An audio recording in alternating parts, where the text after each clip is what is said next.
The Ukraine war was not a campaign issue for this election, but is about to loom large, and both Democrats and Republicans need to straighten out their thinking here.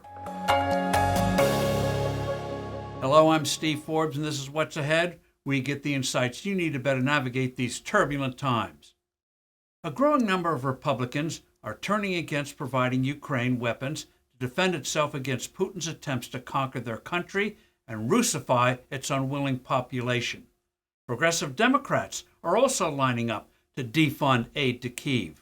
Shamefully, the Biden administration is now pressuring Ukraine to enter negotiations with Putin, even though Ukraine is still pushing Russia back from occupied territory that contains millions of Ukrainians. Remember, Russia is seizing hundreds of thousands of Ukrainians, including thousands of children, and sending them to Russia, the Kremlin making it clear it has no intention of releasing them unless Ukraine lets Putin be seen as the victor. Putin believes he will ultimately triumph despite embarrassing military setbacks. He and Xi Jinping are convinced the U.S. and Europe are in terminal decline, and the Biden negotiation initiative confirms their view that Washington and the European Union have no staying power. One expects such spinelessness from Democrats, but Republicans?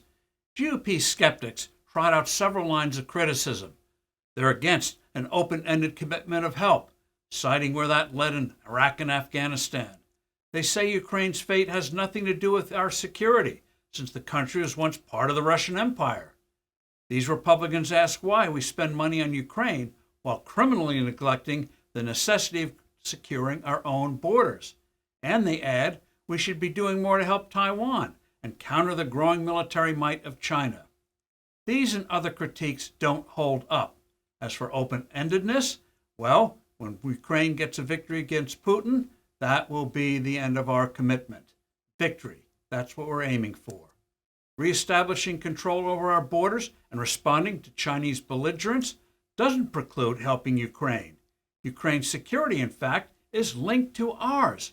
It is a large European country where democracy has been taking real root, a crucial reason why Putin is determined to snuff it out, lest it gives ideas to his own suppressed subjects.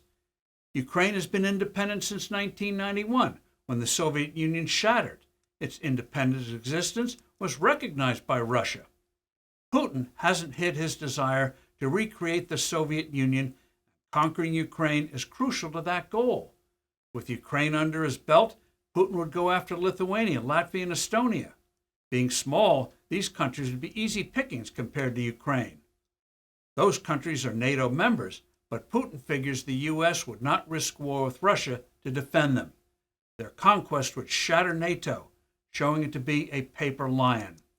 Russia would also move on bordering countries like Poland to bring it under Moscow's control, just like they were during the Cold War. China, Iran, and North Korea are closely watching the Russo-Ukraine war. A Ukrainian victory would temper their aggressive temptations, including an invasion of Taiwan. I'm Steve Forbes. Thanks for listening. Do send in your comments and suggestions. I look forward to being with you soon again.